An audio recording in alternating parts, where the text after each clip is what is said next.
Good morning. This is Jen, the Liberty Lion, and I hope all of you out there are doing well. A lot of things are changing in our world, changing rapidly, and you're here probably because you're a contrarian, or maybe you're a super contrarian like I am.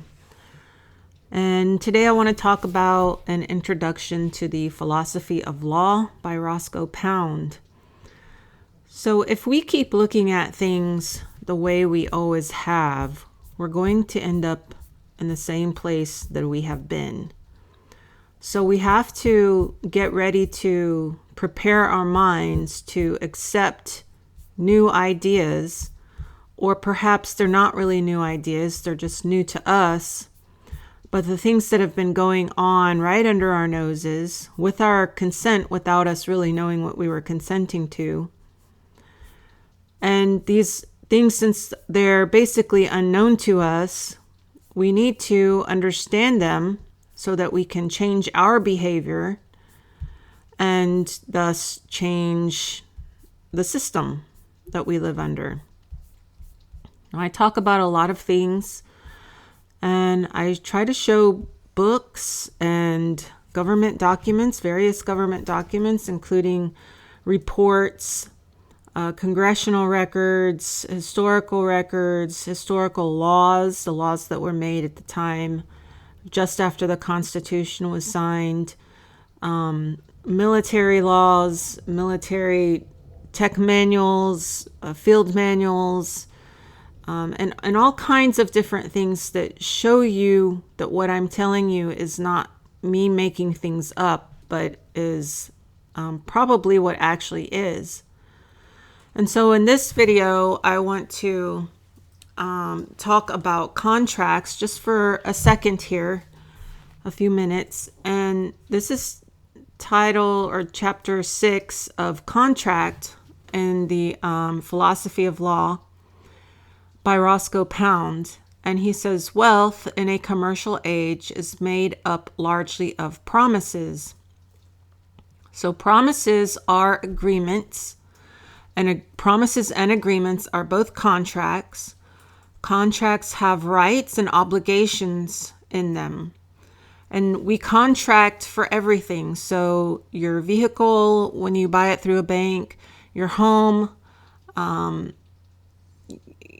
everything you sign for is in one form or another a contract. When you go to get a driver's license, you're agreeing to follow the rules and regulations of ultimately title, I think it's 23 highways at the federal level and then within the federal state. So you're contracting with the federal state to basically comply with title 23 highways. And it requires your signature. So if the federal government had the right to impose its laws on people off federal lands, it wouldn't need you to sign an agreement to do it. It would just do it to you. It would force you. They tell you you have to sign.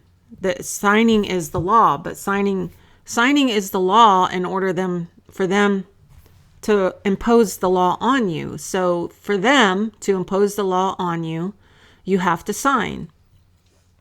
But they tell you it's the law, but it's not the law for you to sign, it's the law for them to sign. But once you sign, it becomes the law for you. So it's just a scam. And they use the various words in the Constitution to impose these things on private civilians not working on federal lands. And they use their middlemen to do it. So they get these Federal Reserves and these IRS offices that are off federal lands, and they give them a quasi-public-private status so that they can make contracts with private people and then bring those contracts into the federal government sphere. So it privately contracts with private people, and then they take the money that they get from those contracts, and the money goes back to the federal government eventually. And this is a way of accumulating wealth. So this is what they have done. They've accumulated wealth in this commercial age by contracting with people. And that's how they get money. And it's not that anyone owes a tax. It's not that anyone has to do their quote unquote fair share. It's not that taxes are in the Constitution that forces us to pay. It's that they offered a contract to us. We signed it. It became commercial paper, enforceable in their pretend courts, their courts outside the Constitution, because they can't use constitutional courts to enforce private contracts made by their quasi-public private entities, which is why they changed court from Supreme Court of the United States to United States Supreme Court, I believe. And I did a video on that if you want to check that out. But the wealth that they receive through those contracts where you promise to follow the laws, and if you don't, you pay money, and then they just make the laws more and more difficult to follow, ensuring that they have an inflow of a constant inflow of money. But they do it through these contracts. So when you go to apply for a driver's license, it becomes a contract. You agree to follow the laws. Without the contract, there's no obligation for you to follow those laws. The same thing with the various licenses, the hunting license, the fishing license, the various license to work, the transportation worker identification card that they have now. They've had for, I don't know, probably 10 or 15 years now. And all the other things that they do that's outside the sphere of the Constitution. And then they just pretend that it is within the sphere of the Constitution. For example, they say because the word tax is in the Constitution, they have a right to tax you. But if they had a right to tax you, they wouldn't need your signature. They wouldn't need you to agree to it, because your agreement, your signature, is a voluntary positive act on the contract. And so once you contract with them, you're obligated because it's an agreement. It's a promise. There's obligations in it. The obligation is for you to pay them and for you to follow the laws. And if you don't follow the laws, you get fined and you have to pay them. And if you don't, they bring you into their quasi-public private courts, which are not constitutional courts. They can't be constitutional courts because there's no court in the Constitution that allows them to privately contract or to create private entities to contract with people off federal lands. They were allowed to contract with people such as the architects, such as George Washington's Freemason friend, who was an architect who did work at the seat of government, being Washington, D.C., to help design the building of those buildings there. And he worked as a contractor, under contract, not as a elected or appointed or military person. Okay, so that's an example of contracting and doing the contracts according to the Constitution, which were to be carried out on the federal lands for such things as public works, carrying fresh water into the federal lands or wastewater off the federal lands, or to build buildings and those kinds of things. Everyone off federal lands are not required to have a contract with the federal government, not required to sign their papers with them or their instrumentalities, either appropriated or non-appropriated. An appropriated fund instrumentality is an instrumentality that the federal government has constitutional right to have, to pay money to have it. A non-appropriated fund instrumentality is an instrument, or that is a tool or corporation used by the federal government to provide services to the people on the federal lands that are not in the Constitution, which means those services are voluntary, or to do business with those services is voluntary. So, for example, they have child development centers on military posts. That's not a needful building. That's not a needful practice. It's not something that the Constitution allows for the federal government to have, so it's non-appropriated, meaning the Congress cannot budget it in its revenue bills. But if people on the military post would like to use the Child Development Center instead of going off post or hiring a nanny or what have you, they can do so voluntarily, and the money stays within that circle, within that business. So it's a non-appropriated business, meaning it's self-sustaining, nonprofit, basically an organization which does business with the federal government and the federal people on the federal lands, but it does not receive money from the federal government. So it's non-appropriated. The funds are not appropriated. Appropriated fund instrumentalities are those that are necessary for carrying out the things in the Constitution. Okay, so when we contract with the federal government, we are not appropriated nor non-appropriated, but they're using these instrumentalities to, and they give them a public-private status so that they can go off the federal lands, contract with private citizens telling them they have to, it's the law, you have to sign it. If you don't sign it, blah, blah, blah, this and that will happen, fear-mongering.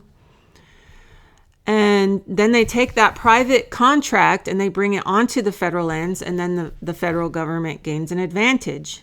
It's a monopoly in some ways, and it's deceit and fraud, and contracts are not supposed to be by deceit and fraud. They're supposed to be in good faith.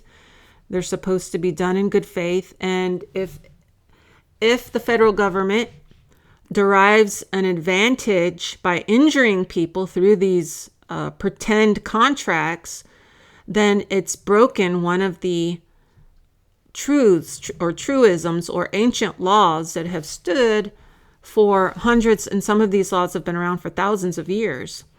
So a government that injures its people for its own advantage is doing a great wrong to the people. Okay, and I believe these contracts, although contracts are supposed to be voluntary, when they tell you you have to, do you consider that voluntary? When, the police come and they say, if you don't have a driver's license, you're going to get thrown in jail, and they're wearing badges and they're wearing guns and they handcuff you and they throw you around and they do all these things to you, then isn't that then duress and a contract under duress so that the federal government can derive wealth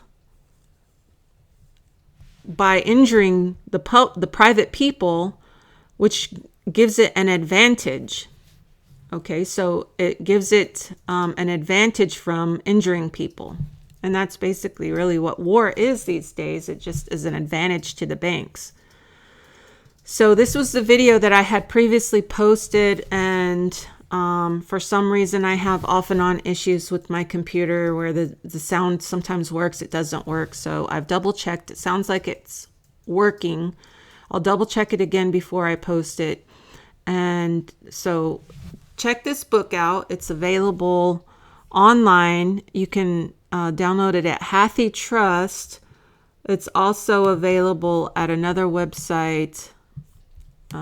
Let's see. OLL Resources. There was another. Yeah, here we go. libertyfund.org. oll.libertyfund.org. You can search this book. Again, it's by Roscoe Pound. I've read several of his books. I have not read this one. I've only searched through it. And it's a good book to read. It's called Philosophy of Law.